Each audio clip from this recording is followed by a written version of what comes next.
समीचीन विकल्पों का सम्यक समाधान।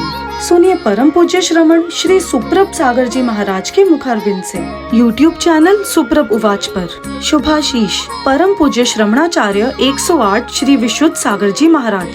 सानिध्य श्रमण सुप्रभ सागर जी महाराज, श्रमण प्रणत सागर जी महाराज। पुणे आर्जक श्री रविंद्र जयश्री, कुमारी परिणा गहाणकर अमरावती, 100 मोक्षता राजस डोन गावकर औरंगाबाद। ओम नमः सिद्धेभ्य। नमो नमः सत्हितं कराय वीराय भव्यां भुजभास्कराय अनंतलोकाय सुरार्चिताय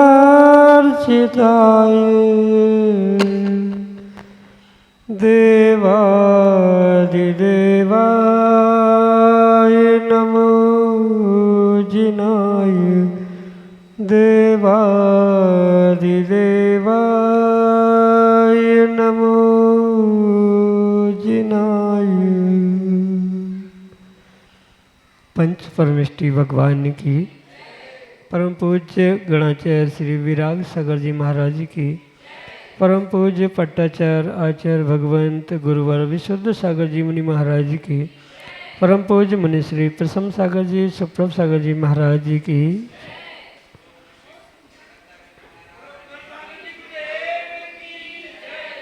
समीचीन विकल्प सम्यक समाधान।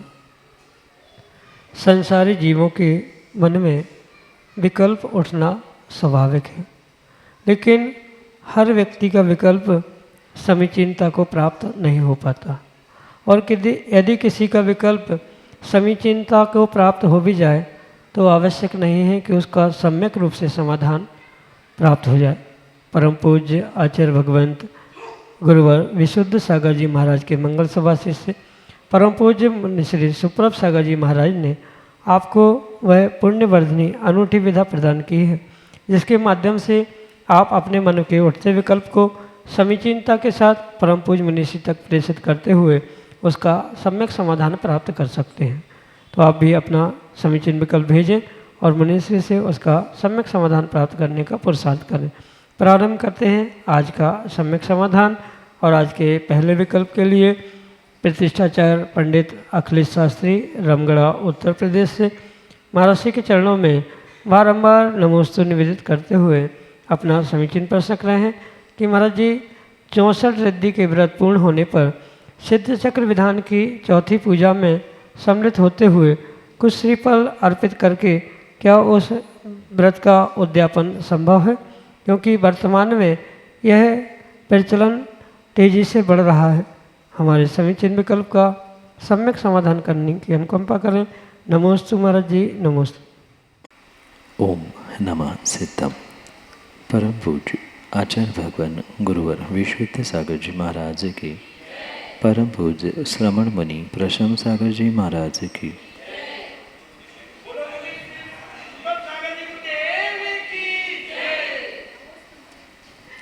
वर्तमान में बहुत सारी परंपरा और व्यवस्था है बदलते हुए या ऐसा कह दो बिगड़ते हुए भी देखने के लिए मिल रहे।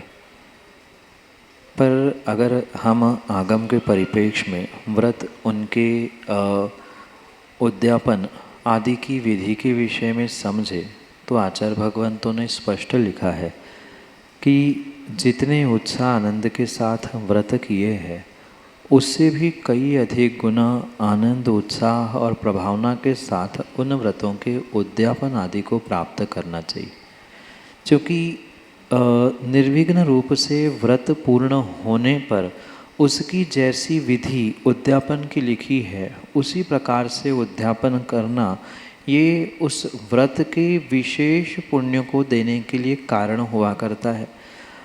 हरिवंश पुराण जैसे, आदि पुराण जैसे अनेक ग्रंथों में व्रत, उनके उद्यापन आदि की विधियाँ लिखी है।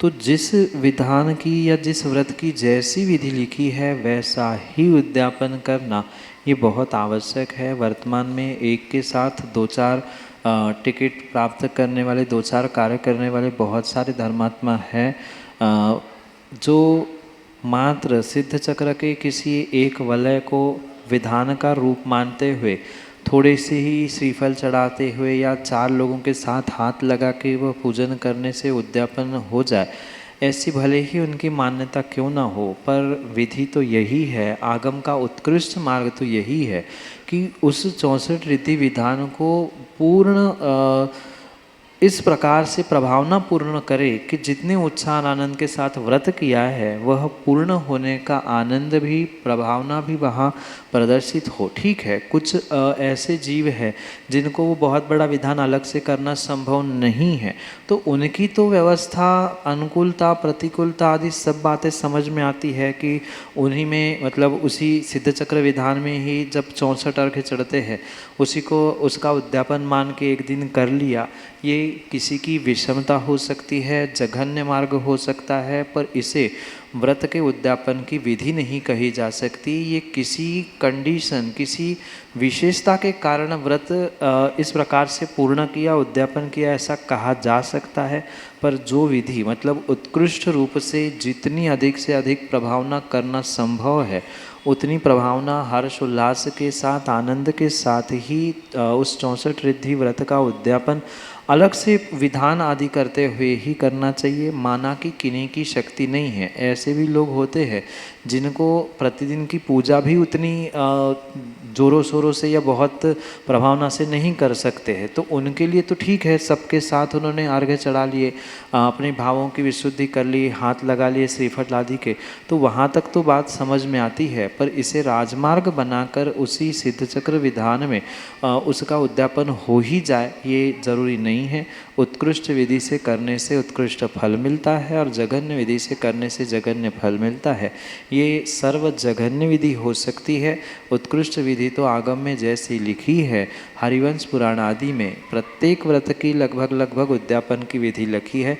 कहाँ पर कितना कैसा दान देना, किस प्रकार से विधान करना, क्या और अनुष्ठान करना, वही करने से श्रेष्ठ फल प्राप्त होगा। पर सिद्ध चक्र विधान की उस 64 वलय की, मतलब 64 अर्घ्य वाली वलय में पूजा करने से कोई पाप भी नहीं लग रहा, दोष भी नहीं लग रहा है। हाँ, इतना ज़रूर है, उत्कृष्ट फल नहीं मिलेगा। जघन्य रूप से शक्ति के अनुसार वहाँ करने के कारण से वैसा ही उतना ही पुण्य उन्हें प्राप्त होगा। यही आपके लिए सम्यक समझ। नागपुर महाराष्ट्र से हरीश जैन अगली समिति में कर। महाराज, क्रमबद्ध पर्याय क्या है? पहली बात तो ये ध्यान रखें कि दिगंबर आचार्यों द्वारा प्रणीत आगम ग्रंथों में पर्याय के लिए कहीं भी क्रमबद्ध विशेषण प्राप्त नहीं होता। पर्याय शब्द है, क्रमबद्ध व्यवस्था भी कही है, पर क्रमबद्ध पर्याय होती है, ये कहीं भी किसी भी दिगंबर आचार्यों ने स्वीकार किया नहीं। ये अभी कुछ वर्ष पुराना चिंतन है। जो पर्यायों की लगातार श्रृंखलाएं हैं, उन पर्यायों की लगातार श्रृंखलाओं को क्रमबद्ध रूप में स्वीकार करने का पुरुषार्थ किया जा रहा है, कहने का पुरुषार्थ किया जा रहा है। अगर हम इस क्रमबद्ध के पहले अर्थ को समझे तो ये स्पष्ट होता है, जहाँ किसी भी कार्य का क्रम बंधा हुआ है, और बंधा है तो बांधने के लिए, बनने के लिए 2 वस्तुओं की आवश्यकता है। फिर प्रश्न आता है, वह क्रमबद्ध पर्याय अगली पर्याय से बंधी है कि द्रव्य से बंधी है, किसी दूसरे से बंधी है कि अपने आप से बंधी है। ये प्रश्न पूछने पर ही उसका उत्तर मिल सकता है। जो क्रम से बंधी हुई है वह क्रमबद्ध कही जाती है, पर पर्याय के बाद पर्याय होना, पर्याय के बाद पर्याय होना, ये कितना भी नियत होने पर भी ये कोई भी पर्याय किसी से बंधी हुई नहीं है, न पर्याय द्रव्य से बंधी हुई है। ये बहुत गहरा विचार हमें दूसरे परिप्रेक्ष्य में भी करने की आवश्यकता है। मतलब पहली बात तो ये हो गई श्रद्धान की, दिगंबर आचार्यों ने इसके विषय में कोई कथन नहीं किया, इसलिए वह आगम में नहीं है। दूसरी बात, क्रम से होने वाली पर्यायों को हम बंधा हुआ नहीं स्वीकार कर सकते। अगर बंधा है, कोई भी किसी से भी बंधा हुआ है, तो स्वाभाविक सी बात है प्रत्येक द्रव्य की, प्रत्येक पर्याय की अपनी अपनी स्वतंत्र अस्तित्व की जो शक्ति है, स्वतंत्र सत्ता है, वह नष्ट हो जाएगी। इसलिए आगम में ये व्यवस्था नहीं है। क्रमबद्धता तो हो सकती है, पर पर्याय कभी भी किसी से बंधी है ही नहीं है। ये स्पष्ट समझते हुए वो विषय क्रमबद्ध पर्याय में ना लगाया जाए, क्योंकि आचार्यों ने पर्याय को समझाते हुए स्पष्ट कहा है, क्रमवर्तिनः पर्याया एकस्मिन् द्रव्ये क्रम भाविना परिणामा या पर्यायः, यानी क्रम भावी क्रमवर्तिनी आदि शब्द तो पर्याय के लिए आते हैं, पर क्रमबद्ध नहीं है। क्रम भावी यानी एक के बाद क्रम से आने वाली, क्रमवर्तिनी यानी उसका कुछ क्रम है, पर ऐसा नहीं है कि क्रम कोई बंधा हुआ है। अगर ये कहे केवली के ज्ञान से बंधा हुआ है, तो फिर केवली भगवान हमसे बन जाएंगे, हम उनसे बंधे हैं, हमारी पर्याय बंधी है तो वो भी हमसे बंधे हैं। फिर जीव के, प्रत्येक जीव के या प्रत्येक द्रव्य के स्वतंत्रता का हनन वहाँ पर हो जाएगा। इसलिए ये आगम में आचार्यों ने नहीं कही। दूसरी बात, तर्क से भी ये बात नहीं जमती है, इसलिए उसे क्रमबद्ध पर्याय के रूप में ना स्वीकार करे। पर्याय तो क्रम भावी क्रमवर्ती ही होती है, एक के बाद एक आना भले ही पर्याय का क्रम है, पर कहीं भी फिक्स नहीं है, बंधी हुई नहीं है। ये आगम में व्यवस्था नहीं है। अगर है तो वह एक दूसरे से बनने के कारण द्रव्य पर्याय आदि सबकी स्वतंत्रता नष्ट हो जाएगी। यही आपके लिए सम्यक समाधान। राखी जैन, नागपुर महाराष्ट्र से अगले समीक्षा में कल। महाराज जी हम गृहस्थ जीवन में धर्म ध्यान कैसे करें और स्त्री पर्याय का छेदन कैसे हो? नमोस्तु महाराज। एक गृहस्थी भी अपने गृहस्थी में रहते हुए धर्म ध्यान अवश्य ही कर सकता है।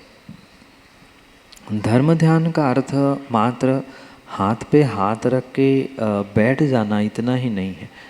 अपने दैनंदिन कार्यों में, क्रियाओं में जो हमारा चिंतन चल रहा है, अपने मन को, अपने क्रियाओं को करते हुए एकाग्रता के कारण से वह कथनचित ध्यान कहा जा सकता है।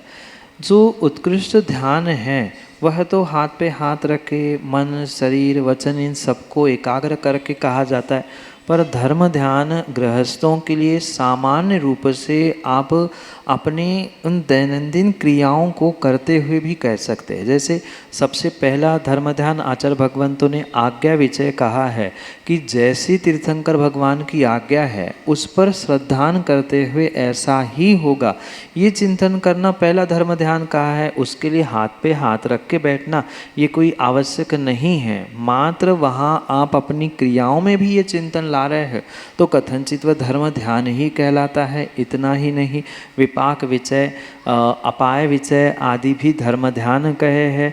कर्म का अपाय यानी कर्म का जो उदय आया है, अन्य जीवों का भी और कथनचित मेरा भी, इनके बारे में चिंतन करना ये अपाय विपाय आदि के रूप में स्वीकार किया जाता है। हाँ, अंतिम जो पाया धर्म ध्यान का कहा है संस्थान विचय, वहाँ तो बुद्धिपूर्वक बैठकर धारणा आदि आदि के माध्यम से अपनी आत्मा का चिंतन करना, पदस्थ, रूपस्थ, पिंडस्थ आदि आदि रूप उनको ध्याना, ये तो संस्थान विषय ध्यान हो सकता है। पर संस्थान विषय धर्म ध्यान भी श्रावकों को प्राथमिक अवस्था में नहीं होता, ये आचार्य भगवंतों का कथन है। मुख्यतः वहाँ मुनिराजों का ही ये चौथे नंबर का धर्म ध्यान होता है। इसलिए जो पहले तीन यानी आज्ञा विचय, विपाक विचय और अपाय विचय रूपी जो धर्म ध्यान है वह आप अपने पूर्ण गृहस्थी कार्यों को करते करते उस चिंतन की धारा को बनाते हुए कर सकते हैं। जैसे पूजन पाठ करते हुए, अन्य धर्म कार्य करते हुए जो आपकी चिंतन धारा धर्म के प्रति चल रही है, पाप उदय में आ रहा है या दुख कष्ट दिख रहे हैं तो भी ये मेरे ही कारण से हो रहा है, ये चिंतन करना भी वह धर्म ध्यान के अंतर्गत आता है। अच्छे दिन भी आ रहे हैं तो मैंने कुछ देवशास्त्र गुरु की आराधना की थी, उसका फल मिल रहा है, ये सोचते हुए सुख दुख में फूलना नहीं कूलना नहीं, ये निर्णय करते हुए उसके कारणों के पीछे का चिंतन करना, ये तीर्थंकर भगवान की आज्ञा ऐसी ही है। ऐसे स्वीकार करते हुए सम्यक दर्शन के साथ अपने जीवन के प्रत्येक कार्यों को यापन करना, ये भी धर्म ध्यान गृहस्थ अवस्था में प्राप्त किया जा सकता है। यही आपके लिए सम्यक समझ। वासिम महाराष्ट्र से प्रमोद मानेकर अगले समीचीन विकल्प के साथ। नमोस्तु महाराज जी, नमोस्तु नमोस्तु। महाराज जी, बहुत दफ़े पढ़ने में भी आता है और सुनने में भी आता है कि पंच परावर्तन, तो ये पंच परावर्तन कितने समय में पूरा होता है, ऐसा कोई टाइम लिमिट है, या पंच परावर्तन फिक्स होने के बाद में ही वैसे ही जीव के भाव होते हैं? क्योंकि हम सोचते भी है कि नरक का जीव इतने ही गति में जा सकता है, नहीं, या देव गति से ऐसे आ सकता है, तो ये सब पंच परावर्तन में आता है क्या? और महाराज जी, क्या यह पंच परावर्तन फिक्स है या कैसे होता है? थोड़ा पंच परावर्तन समझाने की कृपा करें। नमोस्तु महाराज जी, नमोस्तु। पंच परावर्तन को 5-10 मिनटों में समझाना संभव नहीं है, पर फिर भी जो द्रव्य, क्षेत्र, काल, भव और भाव की अपेक्षा से जीव इस संसार में अनंत काल से परिभ्रमण कर रहा है, उसे पंच परावर्तन कहा जाता है। उसमें से अगर एक किसी का दृष्टांत हम समझें तो इसका कुछ विशेष समझ में आ सकता है। जैसे द्रव्य परावर्तन कहा है कि एक पुद्गल परमाणु रूपी द्रव्य को जीव जिस प्रकार से जहाँ जैसा प्राप्त करता है, वहाँ से क्रम से पुनः सभी स्कंधों तक प्राप्त करते हुए पुनः उसी परमाणु को प्राप्त करने के लिए क्रम से जो समय लग रहा है, वह एक पुद्गल परावर्तन या द्रव्य परावर्तन कहा जाता है। ऐसे ही जिस क्षेत्र में, यानी 3 लोक के मध्य भाग से अपने आत्मा के मध्य भाग और 8 प्रदेशों से शुरुआत करते हुए जघन्य अवगाहना से उत्कृष्ट अवगाहना तक क्रम तक प्राप्त करना और पुनः वहाँ तक पहुँचना, ये एक क्षेत्र परावर्तन कहा जाता है। ऐसे ही द्रव्य, क्षेत्र, काल, भाव और भव, इनमें जो परिवर्तन परावर्तन चल रहा है, इसे पंच परावर्तन कहा जाता है। परावर्तन यानी घूमना, और 5 प्रकार का होने के कारण से उसे पंच परावर्तन कहा जाता है। ये पंच परावर्तन फिक्स नहीं है, मतलब कौन से परावर्तन से कहाँ पहुँचेगा ये बिल्कुल फिक्स नहीं है, पर प्रत्येक संसारी जीव के 5 परावर्तन होते ही है, करते ही आया है, ये फिक्स है। इस परावर्तन करते आए के कारण से, और जब तक सम्यक दर्शन प्राप्त नहीं कर पा रहा है तब तक उसके परावर्तन चलेंगे, ये फिक्स है।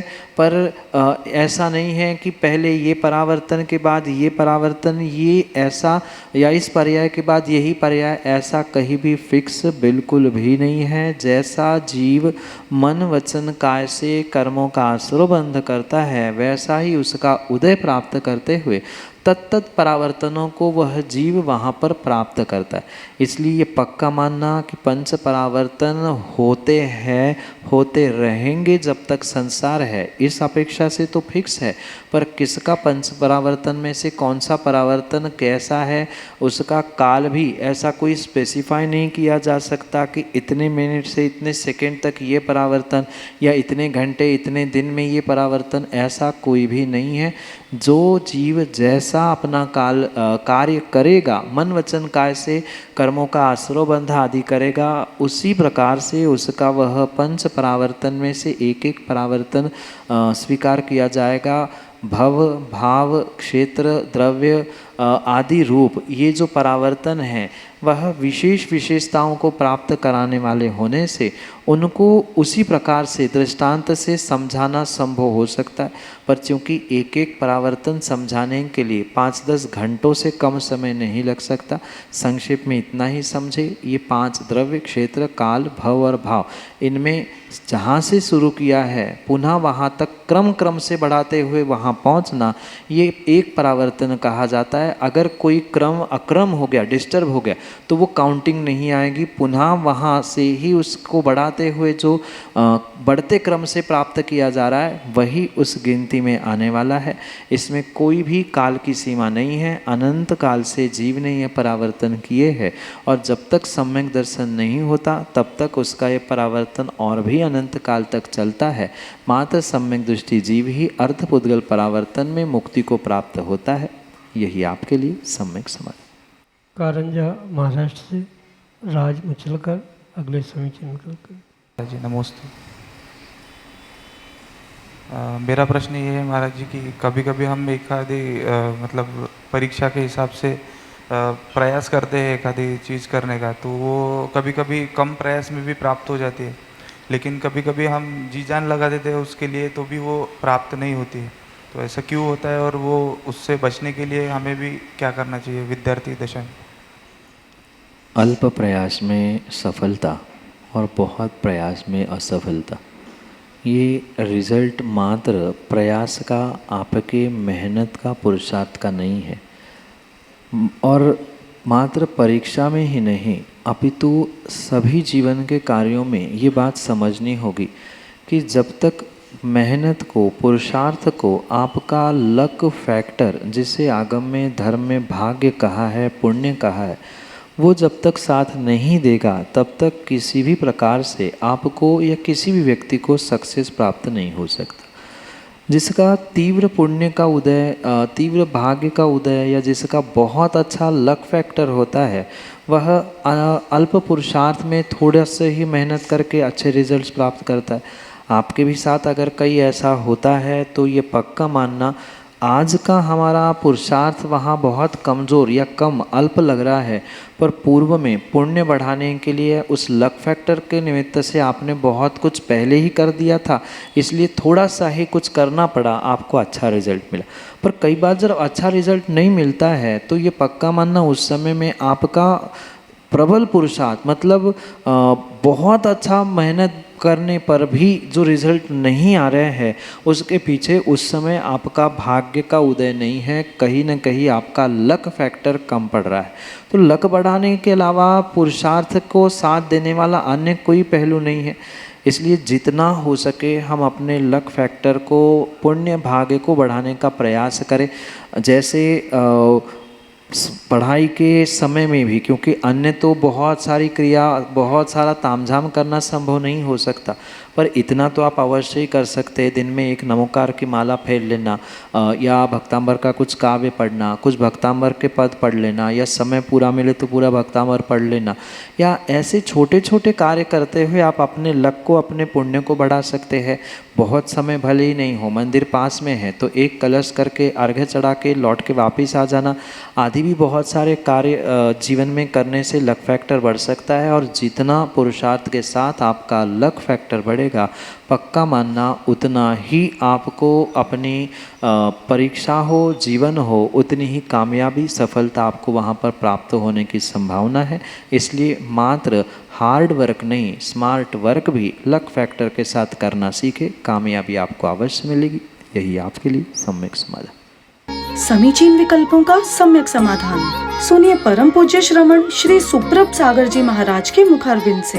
YouTube चैनल सुप्रभ उवाच पर शुभाशीष परम पूज्य श्रमणाचार्य 108 श्री विशुद्ध सागर जी महाराज। सानिध्य श्रमण सुप्रभ सागर जी महाराज, श्रमण प्रणत सागर जी महाराज। पुणे आर्जक श्री रविंद्र जयश्री, कुमारी परिणा गहाणकर अमरावती, 100 मोक्षता राजस डोन गावकर औरंगाबाद।